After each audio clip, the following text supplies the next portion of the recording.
नमस्कार, आप देख रहे हैं विशेष। मैं हूं श्वेता सिंह। 30 जनवरी 1948 को एक सिरफिरे ने जब गांधी जी की हत्या कर दी तो दुनिया कराह उठी। गांधी के बाद कौन? लेकिन 15 साल बाद उसी दक्षिण अफ्रीका से गांधी का एक वारिस निकला, जहां महात्मा ने अपना पहला आंदोलन चलाया था। वो महान हस्ती थे नेल्सन मंडेला, जिन्होंने इस दुनिया को अलविदा कह दिया।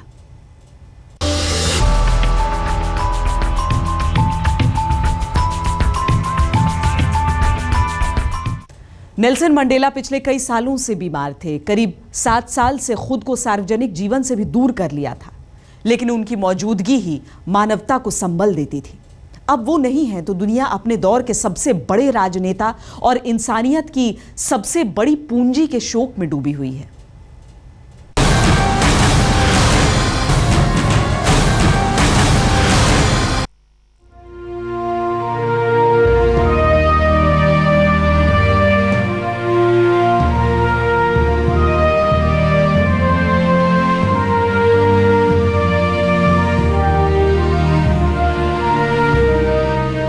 इंसानियत के आसमान का सबसे चमकदार नक्षत्र आज खो गया। अपने हाथों अपनी नियति रचने वाला दक्षिण अफ्रीका का भाग्य विधाता चला गया। नरक के अंधेरे में उम्मीदों भरी सुबह की सबसे खूबसूरत तस्वीर रचने वाला चित्रकार नहीं रहा।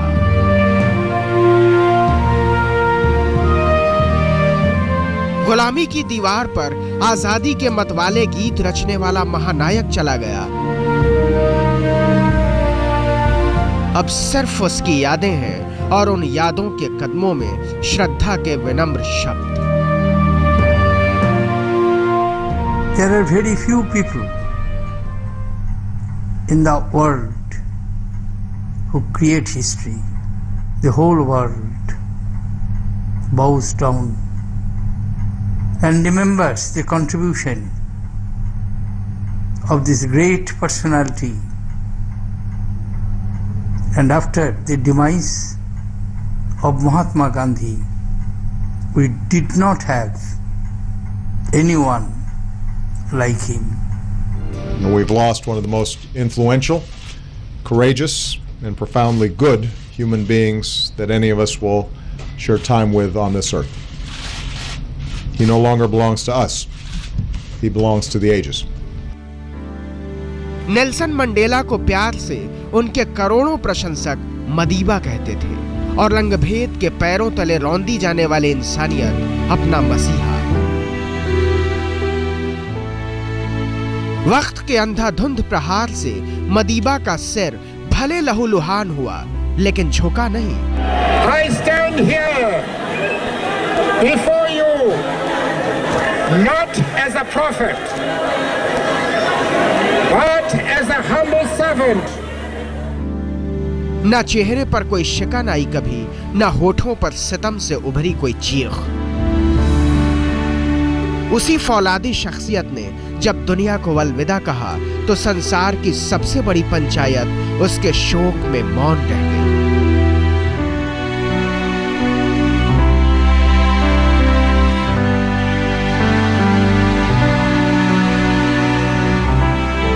मौत भी तो उनके दरवाजे पर पूरे 12 साल तक बैठी रही, कैंसर के रूप में। लेकिन इतनी हिम्मत नहीं हुई कि मानवता के महानायक से अपनी अंतहीन यात्रा पर चलने के लिए कहती। लेकिन जिंदगी के तमाम उतार चढ़ाव देख चुके मदीबा ने 95 साल की उम्र में इस दुनिया को अलविदा कह दिया। अब दुनिया शोक में है और दक्षिण अफ्रीका अपने राष्ट्रपिता के बगैर टूटे हुए अनाथ बच्चे की तरह। Our beloved Nelson Rolihlahla Mandela, the founding president of our democratic nation, has departed. He passed on peacefully in the company of his family अपनी आत्मा के महानायक थे मंडेला, अपनी नियति के नियंता थे मंडेला। जिस समाज में काला होना ही सबसे बड़ा गुनाह था और गरीबी जिंदगी का सबसे बड़ा सच, उस बेबसी के संसार में आहत दिलों के राजा तो मंडेला ही थे। इसीलिए तो नस्ल भेद की सताई दुनिया अपने मदीबा के लिए रो रही है। I have fought against white domination and I have fought against black domination. I have cherished the ideal of a democratic and free society. Mandela ha sido su líder en las más grandes batallas. Sabemos que su legado prevalecerá, que su vida continuará inspirando. भंवर में फंसी और बराबरी के लिए लड़ रही दुनिया को तुम बहुत याद आओगे मदीबा। तुम उनके आदर्शों में रचे बसे हो जिनका इस संसार में कोई नहीं। तुम उन सपनों के खेवनहार हो जिनमें गैर बराबरी के लिए कोई जगह नहीं, और खुद अपने में तुम वो सूरज हो जिसकी रोशनी कोई भेद नहीं करती। इसीलिए तुम मरकर भी अमर हो 700 करोड़ लोगों का अंतिम विश्वास बनकर। आज तक ब्यूरो।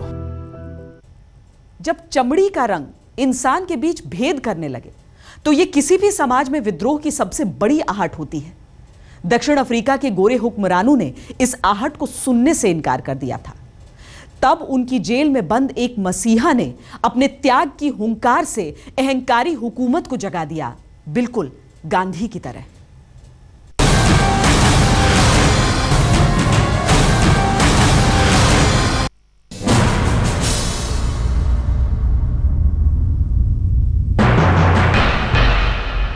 मेरी कल्पना एक ऐसे लोकतांत्रिक और मुक्त समाज की है जहां सभी लोग सौहार्दपूर्वक तरीके से रहें और जिन्हें बराबरी का मौका मिले। ये वो सोच है जिसे हासिल करने के लिए मैं जीना चाहता हूं, लेकिन अगर जरूरत पड़ी तो इसके लिए मैं मरने को भी तैयार हूं।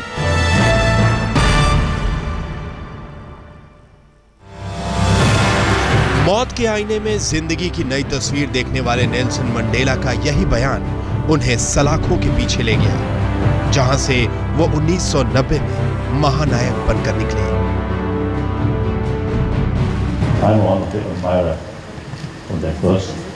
He truly, I think, genuine follower of Mahatma Gandhi's what's the concept. But these are 1000-year-old India's tradition. Mandela का जन्म 1918 में Eastern Cape of south Africa के एक छोटे से गांव में हुआ था।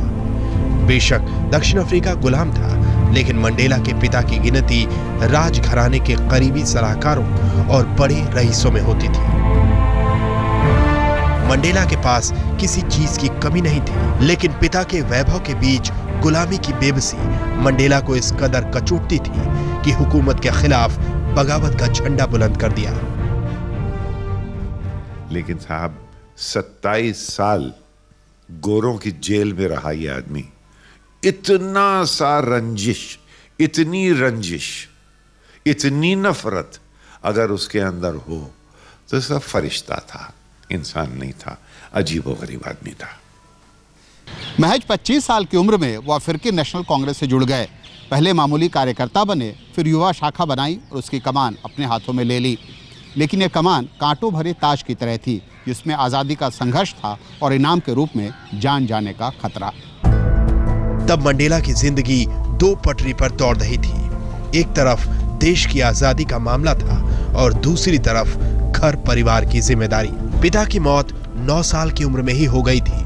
घर वालों के दबाव में 1944 में पहली शादी हुई, जिससे 3 बच्चे हुए, लेकिन पत्नी से बनी नहीं तो 13 साल में ही तलाक हो गया। यह भी एक अजीब इत्तेफाक है कि जिस साल तलाक हुआ उसी साल उन पर गोरी हुकूमत ने देशद्रोह का मुकदमा चलाया। लेकिन मुकदमे से डर जाए उसका नाम मंडेला नहीं हो सकता। हुकूमत के खिलाफ मंडेला की लड़ाई ने जोर पकड़ा। तब की अफ्रीकी नेशनल कांग्रेस पर सरकार ने पाबंदी लगा दी थी। मजबूरन मंडेला भूमिगत हो गए। तब सामने से मोर्चा संभाला विनी मादिकिजेला ने, जिससे 1958 में मंडेला ने शादी कर ली थी। लेकिन जब दमन रुका नहीं तो मंडेला ने आर्थिक मोर्चे पर भी सरकार पर हमला बोलना शुरू किया। उन्हें गिरफ्तार कर लिया गया। सरकार ने मंडेला के लिए फांसी की सजा मांगी, लेकिन रिवोनिया की अदालत ने 1964 में मंडेला को उम्र कैद की सजा सुना ली। 1964 में नेल्सन मंडेला को सलाखों के पीछे भेजा गया, लेकिन दुर्भाग्य इस कदर पीछे पड़ा था कि कुछ ही दिनों बाद उनकी मां का निधन हो गया। इस सदमे से उबरे भी नहीं थे कि सड़क दुर्घटना में उनके बेटे की गई। लेकिन तब की दक्षिण अफ्रीका की गोरी सरकार ने उनको इनकी अंत्येष्टि में नहीं जाने दिया। लेकिन इन बातों से मंडेला विचलित नहीं हुए। रॉबिन आइलैंड पर वो 18 साल तक सॉलिटरी कन्फाइनमेंट में रहे, जहां परिंदा भी पर नहीं मार सकता था। लेकिन मंडेला के विचार उनकी पत्नी विनी मंडेला के जरिए दक्षिण अफ्रीका की फिजाओं में आंदोलन की आग भर रहे थे।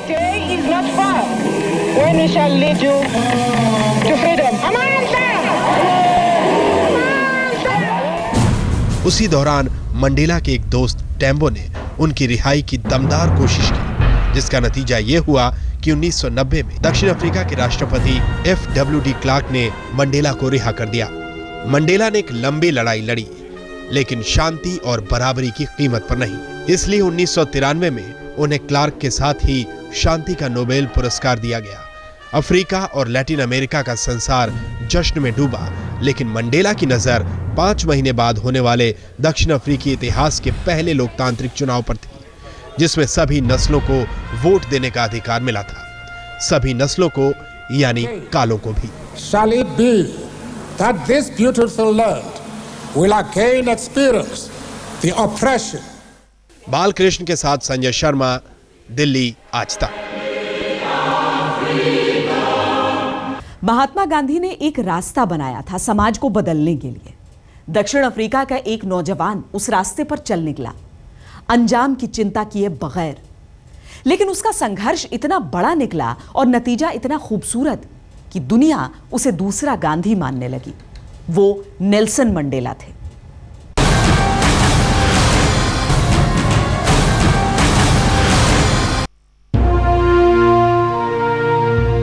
बीसवीं सदी का महात्मा, 21वीं सदी का महानायक। 20वीं सदी की आंखों में गांधी की हत्या के आंसू थे। 21वीं सदी अभी अपने पैरों पर खड़ी ही हुई थी कि उसकी उम्मीदों का सबसे बड़ा नायक उसकी उंगली छुड़ाकर चल पड़ा। लेकिन जाते जाते गांधी की तरह ही मंडेला ने भी दुनिया में अपनी धमक दिखा दी। जब वो जीत जाते हैं, अपार्थाइड रिमूव हो जाती है, तो एक सोसाइटी जिसमें ब्लैक्स भी हैं और वाइट्स भी हैं, उसमें आप कैसे उनको साथ लेके चलें, हाउ टू बी इंक्लूसिव। तो ये सबसे बड़ी, गांधी जी का भी यही बड़ा कंट्रीब्यूशन था कि किसी भी संघर्ष में आप जो आपका दुश्मन है, आप उसी को कैसे जीत सकते हैं। मंडेला गांधी के नक्शे कदम पर चले, लेकिन लकीर के फकीर नहीं बने। गांधी ने कोई पद नहीं लिया, लेकिन मंडेला दक्षिण अफ्रीका के राष्ट्रपति बने। जहां गांधी ने हिंदुस्तान में हिंदू मुस्लिम एकता के लिए अपनी जान लड़ा दी, वहीं मंडेला ने भी दक्षिण अफ्रीका में काले गोरों के बीच तनाव को बढ़ने नहीं दिया, बल्कि राष्ट्रपति बनने के बाद अपने देश के गोरों को यह भरोसा दिया कि जिस नस्ल भेद के वो सबसे बड़े शिकार रहे, उसी नस्ल भेद की आग में फिर से अपने देश को झुलसने नहीं देंगे। इसीलिए गांधी के इस देश के प्रधानमंत्री ने मंडेला को याद करते हुए कहा है, नेल्सन मंडेला आम लोगों के बीच एक महामानव थे। उनका जाना भारत के लिए भी उतना ही बड़ा नुकसान है जितना बड़ा दक्षिण अफ्रीका के लिए। मगर अफसोस, अब दुनिया के पास न तो गांधी है न मंडेला, बस उनकी यादें और उनके बनाए रास्ते। आज तक ब्यूरो। मंडेला भारत के नहीं थे, लेकिन अपने देश के लिए उनके संघर्ष को सबसे पहले सम्मान मिला तो हिंदुस्तान में। इस देश ने उन्हें अपना सर्वोच्च नागरिक सम्मान दिया, भारत रत्न। आज भारत अपने उस रत्न के खोने से गमगीन है।